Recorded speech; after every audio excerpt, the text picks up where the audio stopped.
자, 요한복음 7장 37절부터 39절 말씀 우리 같이 한번 읽겠습니다. 명절 끝날 곧 큰 날에 예수께서 서서 외쳐 이르시되 누구든지 목마르거든 내게로 와서 마시라. 나를 믿는 자는 성경의 이름과 같이 그 배에서 생수의 강이 흘러나오리라 하시니 이는 그를 믿는 자들이 받을 성령을 가르쳐 말씀하신 것이라. 예수께서 아직 영광을 받지 아니하셨으므로 성령이 아직 그들에게 계시지 아니하시더라. 아멘. 한 주간 잘 지내셨습니까? 우리 한 주간도 열심히 또 가정을 살피시고 또 맡겨주신 삶의 사업과 자녀들 또 지키시느라 고생 많으셨습니다. 우리가 때로는 막막한 것 같습니다. 또는 일이 잘 풀리지 않은 것 같고 그럴지라도 그 속에서 우리가 하나님만 붙들고 있으면 하나님의 도우심이 반드시 있으리라 믿습니다. 우리가 예수님을 믿는 그 때부터 우리는 결코 혼자가 아닙니다. 우리와 함께 우리 안에서 우리를 도와주시는 성령님이 계십니다. 그러므로 우리가 아무에게도 말 못하는 비밀이라도 성령님과는 상의할 수 있습니다. 성령님께 상의하시고 성령님과 교통하시기를 바랍니다. 또 아무도 몰라주는 답답함, 이 답답함과 아픔도 성령 하나님께서는 다 알고 계시고 그러므로 우리가 털어놓고 하나님의 위로를 받을 수 있습니다. 성령님은 듣기만 하시는 것이 아니라 우리를 위로하시고 도와주시고 일으켜 주시는 줄 믿습니다. 로마서 8장 26절부터 28절 말씀입니다. 이와 같이 성령도 우리의 연약함을 도우시나니 우리가 마땅히 기도할 바를 알지 못하나 성령이 말할 수 없는 탄식으로 우리를 위하여 친히 간구하시느니라. 마음을 살피시는 이가 성령의 생각을 아시나니 이는 성령이 하나님의 뜻대로 우리를 위하여 간구하심이니라. 우리가 알거니와 하나님을 사랑하는 자 곧 그의 뜻대로 부르심을 입은 자들에게는 모든 것이 합력하여 선을 이루느니라. 아멘. 우리를 도와주시는 성령님, 우리를 가장 선한 길로 지금도 인도하고 계시는 성령님. 내 뜻대로 되지 않는다고 그것이 불행이 아닙니다. 왜냐하면 하나님은 우리에게 가장 좋은 길을 아시기 때문에 때로는 실패를 통하여 때로는 안 되는 일을 통하여서도 그 길을 가장 좋은 길로 인도하고 계십니다. 돌아서서 한번 보셔요. 나중에 몇 걸음 가서 돌아서서 보시면 그때 그 실패가, 그때 그 막힘이 하나님이 나를 가장 좋은 길로 인도해 오신 길이라는 것을 틀림없이 느끼실 때가 올 것입니다. 그러므로 우리가 하나님께 모든 것을 맡기고 순종하며 한 걸음 걸음 걸어가는 이것이 바로 가장 복이요 형통하며 은혜의 길인 줄 믿습니다. 날마다 우리 고단한 삶, 힘든 삶에도 내 안에 계시는 성령님을 의지하고 붙드심으로 날마다 승리할 수 있기를 바랍니다. 우리 하나님께서 우리에게 예수님을 보내주신 사건은 모든 인류에게 가장 고귀한 선물입니다.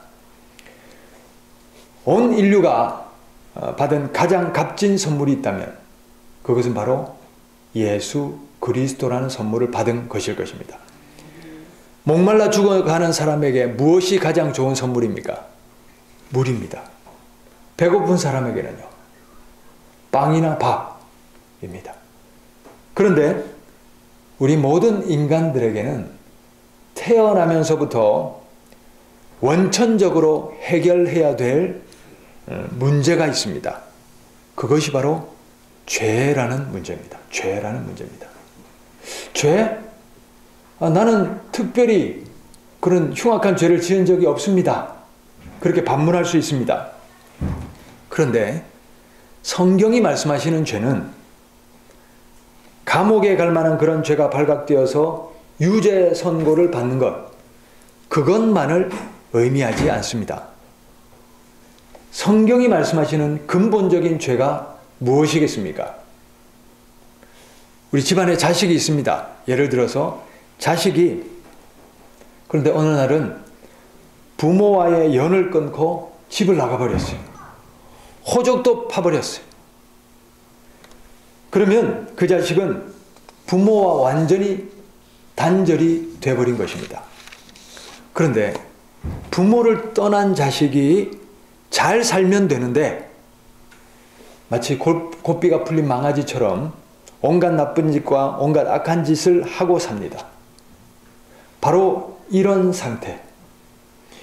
우리 인간의 근본에서 지우지 말아야 할 하나님이라는 자리를 스스로 지워버리고 하나님이 안 계신 부재한 그 상태에서 자기의 마음대로 자기의 생각대로 자기가 옳다고 여기는 대로만 살아가는 것, 이렇게 하나님과의 연이 끊어지고 단절된 상태, 이것이 바로 죄라는 상태입니다.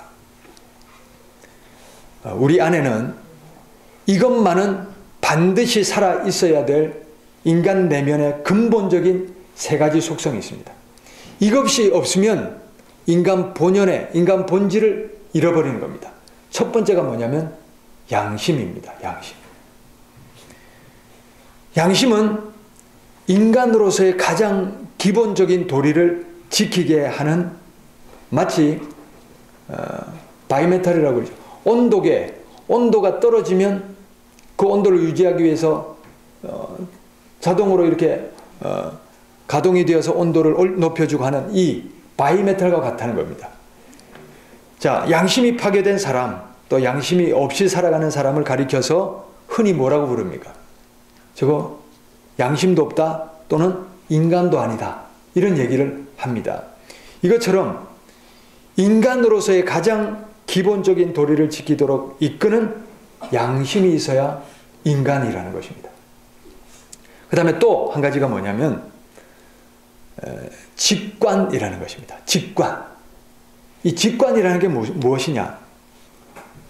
우리가 아프리카의 오지의 사람들도, 또 아마존의 밀림의 사람들도, 또 최고 문명을 달리는 도심에서도 모든 사람들에게 공통적으로 발견되고 나타나는 현상이 있습니다. 그것이 뭐냐면 저마다 신을 찾으려는 욕구가 있더라는 것입니다. 어느 민족, 어느 부족을 봐도 저마다의 신을 어떻게든 만들어서라도 찾고 있더라는 것입니다. 누가 가르쳐 주어서 그러는 것이 아닙니다. 본성이, 내면의 욕구가 신을 찾도록 만드는 것입니다. 인간의 속에는 이미 신적인 존재가 있다는 것을 알고 있습니다. 그것이 바로 직관입니다. 신이 있다는 것을 알기 때문에 저마다 신을 찾지 않고는 견딜 수가 없어서 어떤 신이든 찾게 되는 겁니다. 없으면 만들어서라도 찾게 되는 것입니다. 이처럼 우리 내면에 누가 가르쳐 주기 전에 이미 이것은 이럴 거야, 저것은 저렇게 될 거야, 그렇게 하는 직관이라는 것이 모든 사람의 속에 있습니다. 그렇죠? 그 다음에 끝으로 세 번째는 뭐냐? 인간에게 반드시 살아 있어야 할 내면의 속성은 또 한 가지가 뭐냐면 영교입니다. 영교는 뭐냐? 영적인 교통, 영적인 교감을 말하는 것입니다. 자, 신이 있다는 것을 직감하는 인간은 영적인 목마름을 채우기 위해서 반드시 신을 찾고 또 신을 만나야 영적으로, 심적으로, 정서적으로 안정감을 찾게 됩니다. 이 융이라는 유명한 심리학자가 BBC 방송에서 마지막 고별 강연을 하면서 이런 얘기를 했어요. 모든 사람의 내면에는 신을 찾으려는 욕구가 있다. 그런데 이 욕구가 채워지지 않으면 병든다. 정신적이든 심적이든 육체적이든 병이 걸린다는 거예요. 그런데 융이 뭐라고 얘기했냐면 그 자리에서 예외는 한 사람도 없었다. 자기가 심리로 상담한 경우에서 그 많은 사람을 상담해도 신적인 욕구가 채워지지 않으니까 병들더라. 예외는 한 경우도 없었다. 그래서 인터뷰하던 기자가 묻습니다. 정말 한 경우도 없었습니까? 이랬더니 융이 확실하게 대답합니다. 예외는 한 경우도 없었다. 우리가 우리 안에 이 영적인 목마름, 신을 찾으려는 욕구가 다 있잖아요. 그런데 중요한 것은 뭐냐?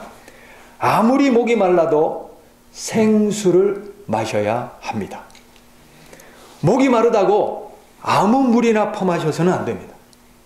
오염된 물을 마시면 잠깐 갈증은 해갈되어도 그 오염된 물로 인하여 병들고 죽게 되는 것입니다. 목이 마를수록 생수를 찾아 마셔야 될 줄 믿습니다.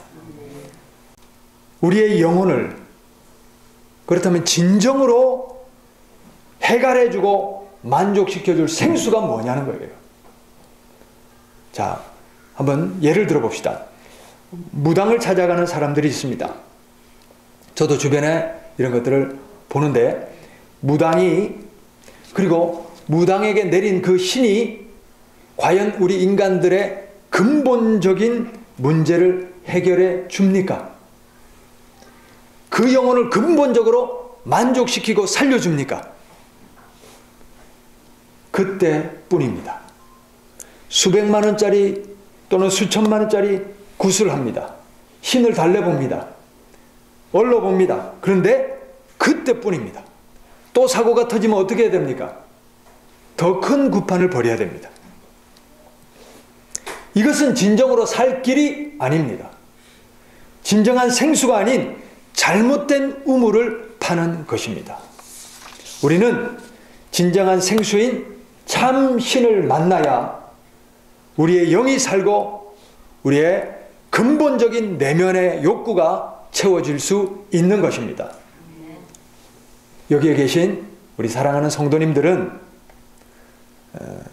저는 성도님들께 확실히 말씀드릴 수 있습니다. 성도님들은 우리 내면의 근본적인 욕구를 채워줄 수 있는 생수의 자리에 잘 오셨습니다. 우리가 믿는 예수님은 우리 모든 인류를 구원하고 만족시켜줄 참 생수이십니다. 예수님을 만나면 그 내면의 모든 갈증이 사라집니다.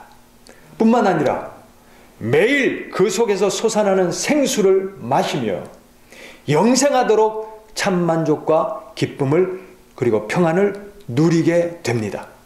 오늘 말씀에 예수께서 서서 외쳐 가라사대 이르시되 뭐라고 합니까? 누구든지 목마르면 내게로 와서 마시라. 나를 믿는 자는 성경의 이름과 같이 그 배에서 생수가 흘러나오리라. 이 배는 뭡니까? 내면인 거예요. 영인 거예요. 그 영혼을 만족시킬, 내면을 만족시킬 생수가 터져 나오리라. 할렐루야. 이는 그를 믿는 자들이 받을 성령을 가르쳐 말씀하신 것이니라. 예수 그리스도를 믿고 모심으로 성령이 우리 안에 들어오심으로 우리의 영은 진정한 만족과 기쁨과 평안과 위로와 감사가 그때부터 터져 나오는 것입니다. 예수님을 진정으로 믿으십시오. 모십시오. 그러면 성령이 우리 안에 들어오셔서 우리 인생의 답답함과 막막함도 풀어주시고 근본적인 영적인 갈망을 채워주십니다.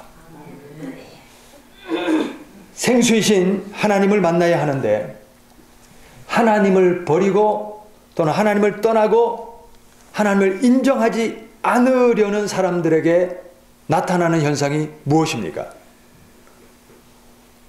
자기의 의로 살아가는데 이것이 의로운 삶이지, 이것이 바른 길이지, 이것이 최선의 삶이지 하고 자기의 의를 추구하지만 안타깝게도 그것은 심판받고 멸망받을 죄악만 쌓아가는 삶이 되고 맙니다. 이것은 쉽게 비유하면 앞을 보지 못하는 맹인이 이것은 이래 저것은 저래 이것은 이럴 거야 속으로 생각하지만 실제는 그렇지 않잖아요. 영적인 눈이 떠지지 않고 진리신 하나님을 만나지 못하고 하나님을 부인하고 인정하지 않는 사람들에게는 영적인 맹인과 같다는 거예요. 그것이 최고인 줄 알고 그것이 진리인 줄 알고 달려가지만 그것은 결국 눈먼 삶일 수밖에 없다는 것입니다. 한때 한국 기독교를 박해하고 교회를 해체시키는 일을 앞장섰던 울산대 법학과의 이정훈 교수라는 사람이 있습니다. 그가 지금 많은 젊은이들과 안티 기독교 세력들이 그렇게 생각하듯이 어떤 생각을 했냐면 우리 한국 땅에서는 기독교가 암적인 존재고 기독교가 반드시 박멸돼야 될 집단이다 이렇게 생각한 거예요. 그래서 우리나라의 굵직굵직한 여러 사건들 그것들을 주도하면서 기독교 박멸, 교회 해체에 앞장섰던 사람입니다. 대광고등학교 사건 아시죠? 대광고등학교 기독교 학교니까 기독교 채플이 있잖아요. 거기서 강의석군이 나 예배드리기 싫다. 이제 그렇게 반대하면서 나서서 그 강의석군을 통하여 법적으로 그 대광고등학교를 공격하고 기독교 학교들을 해체시키는 일들을 앞장섰던 바로 주도 인물이 바로 이정훈 교수죠. 그리고 이제 도로에 이렇게 경부고속도로 가다 보면 Jesus loves you 이렇게 써 있잖아요. 예수님이 당신을 사랑하십니다. 이 문구가 있거든요. 근데 이게 한때 있었다가 없어졌어요. 그러다가 지금 다시 보니까 보이더라고요. 그 문구를 없앴던 사람이 바로 이 사람이에요. 그리고 사랑의 교회, 논문 표절 사건이니 여러 가지 사건들 캐가지고 그것을 빌미로 잡아서 한국 교회들을 죽이기에 앞장섰던 사람인데, 자, 이런 사건을 주도했던 그가 하루는 더 큰 사건을 터뜨려가지고 한국 교회를 완전히 흔들어 버려야 되겠다 작정을 한 거예요. 그리고 이제 평소 때 하던 대로 절에 들어가가지고 깊은 또 수련과 연구를 통하여 이제 무엇을 터뜨릴까 고민을 하려고 절에 들어갔는데 이상한 일이 벌어진 거예요. 뭐냐면 전에 같으면 절에 들어가면 편안해야 되는데 불안하고요. 견딜 수가 없고 두통이 나가지고 견딜 수가 없는 거예요. 그런데 절만 나왔다면 괜찮고 괜찮아져서 다시 들어가면 그 일이 일어나고 이걸 몇 번이나 반복해서 하다가 결국 거기 못 있고 이제 집에 왔겠죠. 집에 와서 연구를 하기 시작하는데 이제 이 사람이 주로 CTS나 기독교 방송을 많이 봤답니다. 왜냐하면 적을 알아야 꼬투리를 잡아서 공격을 하잖아요. 그러니까 그날도 기독교 방송을 듣고 있는데 어떤 목사님이 나와가지고 죄에 대해서 이런 것들에 대해서 설교를 하는 거예요. 그 늘 설교를 들으면서 속으로 또 겉으로 막 욕을 했거든요. 응? 니나 잘하셔. 이러면서 욕하고 막 이렇게 했는데 그날도 설교를 들으면서 욕을 막 퍼붓고 있는데 갑자기 희한한 일이 벌어집니다. 혀가 갑자기 굳어져 버려요. 그리고 본인의 말에 의하면 마치 번개를 맞은 것 같다. 번개를 맞은 것처럼 아무것도 할 수 없는 상태가 되고 그 자리에서 이제 꼬꾸라져 버리는데 그러면서 자기에게 느껴진 게 뭐냐면 이러다가 내가 죽나 보다. 그러면서 이렇게 죽으면 그동안 설교를 많이 들었잖아요. 그러니까 그들이 말하는 하나님, 그 하나님 거기 만약에 서면 나는 아무것도 변명할 수 없는 완벽한 죄인이구나. 이게 확 깨달아진 거예요. 그러면서 그 자리에 꼬꾸라져서 그 죄를 깨닫고 마치 사도 바울이 사도행전 9장에서 그 전에 사도 바울이 어떤 사람입니까? 예수 믿는 사람들을 잡아서 박해하고 죽이고 이러던 사도 바울이 가다가 누구를 만난 거예요? 예수님이 빛 가운데 나타나가지고 마치 번개를 맞았다는 것처럼 그도 예수님을 만나서 꼬꾸라지고 사도 바울은 눈이 멀어버렸죠. 그리고 아무것도 할 수 없는 존재가 되어서 내가 박해하던 예수 그리스도가 진짜 살아계신 하나님의 아들이구나. 이걸 만나버린 거예요. 그래서 그 인생이 완전히 뒤바뀌어서 예수 믿는 사람들을 잡아서 죽이는 사람이 아니라 예수 그리스도를 위하여 목숨 걸고 복음 전하고 마침내 순교의 자리까지 가는, 예수님을 위하여 죽는 그런 사람으로 변화된 것처럼 이 이정훈 교수가 그런 체험을 한 거예요. 그래서 이제 자기가 죄인임이 깨달아지니까 눈물이 나서 견딜 수가 없는 거예요. 십자가만 봐도 막 눈물이 펑펑 쏟아지는 거예요. 그런데 운전을 할 수가 없는 거예요. 왜냐?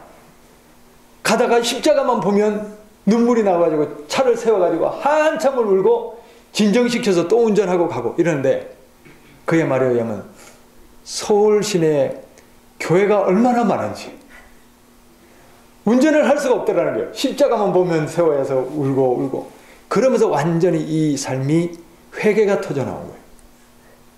그러고 나서 그에게 나타난 두 가지의 큰 변화가 있는데, 첫 번째는 뭐냐?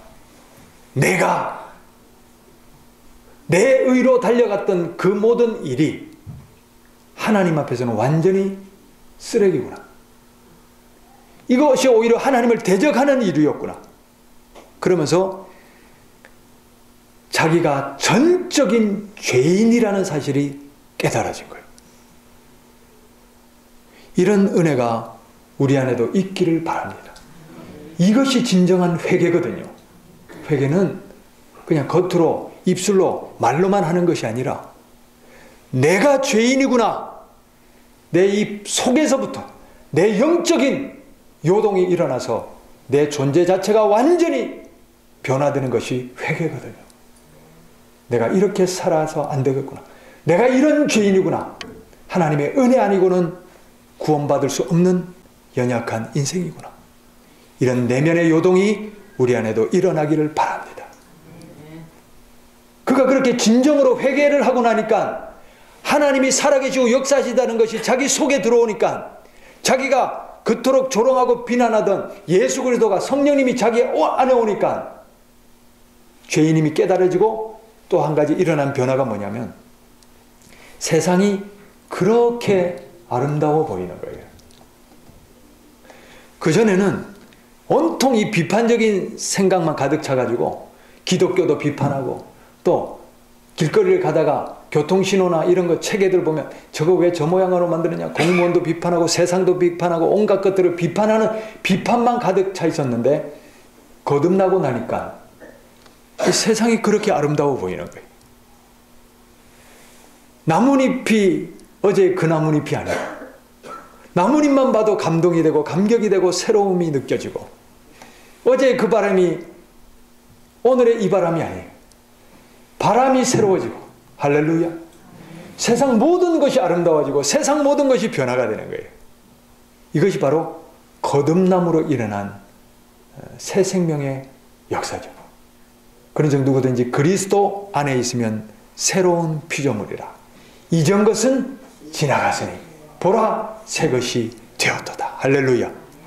어린 아이에게는, 새 생명에게는 모든 것이 신기합니다. 모든 것이 새롭습니다. 모든 것이 기쁘고 감사합니다. 그런 새 생명의 역사가 일어나 버린 거예요. 그러니 이 영혼이 완전히 새 삶으로 변화된 거죠.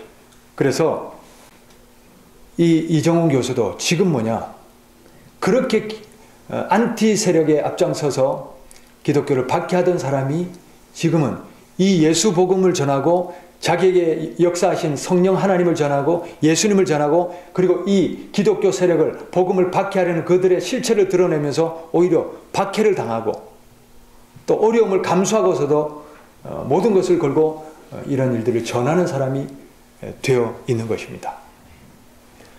진리를 만나야 진리가 보입니다. 진리로 눈이 열려야 비로소 진리를 알게 되는 것입니다. 우리 모두 진리이신 예수님을 만납시다. 성령님을 만납시다. 그리하여 우리 속에도 생수의 강이 흘러넘치는 은혜가 있기를 바랍니다. 왜 예수님을 믿어야 합니까? 예수님을 온전히 믿고 모실 때에 내가 진정으로 구원받아야 될 죄인이구나. 죄인임이 깨달아지고, 그래서 하나님의 은혜를 추구하는 그런 눈뜬 영혼이 되기 때문입니다. 그리고 그토록 갈망하는 영혼의 만족과 인생의 만족과 평안과 기쁨과 감사가 생수이신 예수님을 만나고 성령이 내 안에 들어오실 때에 우리 내면에 우리의 삶에 완전한 만족과 해방이, 기쁨이, 감사가 일어나는 것입니다. 예수님을 믿으십시오. 예수님을 만나십시오. 그리하여 성령님이 그 안에서 영생하도록 함께 하시고 이끄시고 도우시는 그런 은혜를 누리며 살아갈 수 있는 우리 모두가 되기를 바랍니다.